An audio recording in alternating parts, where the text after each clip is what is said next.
Hello বন্ধুরা, আজ আমি তোমাদের শোনাবো এক দারুণ মজার গল্প। গল্পের নাম হলো আকাশ ভেঙে পড়ছে। একদিন দুপুরে টুনটুনি একটি বড় গাছের নিচে শুয়ে আরাম করছিল। হঠাৎ ওপর থেকে একটি বড় বেল ধপাস করে টুনটুনির লেজের কাছে পড়ল। টুনটুনি তো ভয়ে লাফ দিয়ে উঠল। সে ভাবল, ওরে বাবা, ওটা কি শব্দ হলো? মনে হয় আকাশটা ভেঙে আমার মাথায় পড়ল। পালাই পালাই, আকাশ ভেঙে পড়ছে। টুনটুনি কিছু না দেখেই দৌড়াতে শুরু করল। পথে দেখা হলো মুরগি চম্পার সাথে। চম্পা অবাক হয়ে বলল, আরে টুনটুনি ভাই, এত জোরে দৌড়াচ্ছ কেন? কি হয়েছে?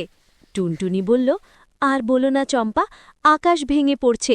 তুমিও পালাও, নইলে চাপা পড়বে। চম্পা তো ভয়ে শেষ। সে বলল, কি বলো? আকাশ ভেঙে পড়ছে? ওরে বাবার!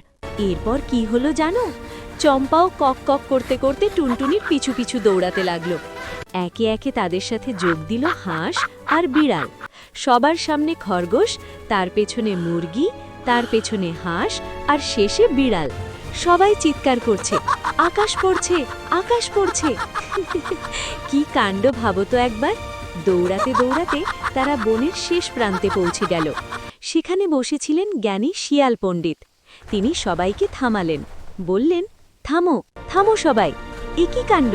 তোমরা সবাই এমন হন্তদন্ত হয়ে কোথায় দৌড়াচ্ছ? টুনটুনি হাঁপাতে হাঁপাতে বলল, শিয়াল মামা, পালাও, আকাশ ভেঙে পড়ছে। শিয়াল পণ্ডিত হেসে বললেন, আকাশ ভেঙে পড়ছে? এটা তোমাকে কে বলল? টুনটুনি বলল, আমি নিজের কানে শব্দ শুনেছি মামা।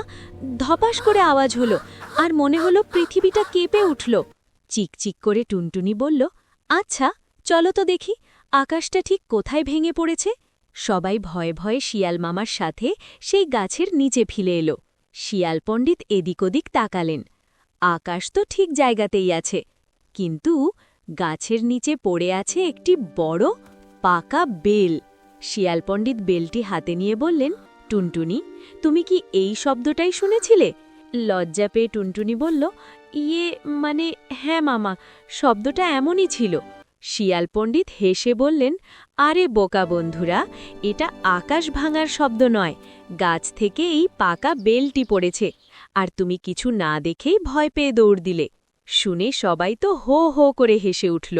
শেষে শিয়াল পণ্ডিত সবাইকে বুঝিয়ে বললেন, শোনো বন্ধুরা, না জেনে বা না দেখে কোনো কথা বিশ্বাস করতে নেই।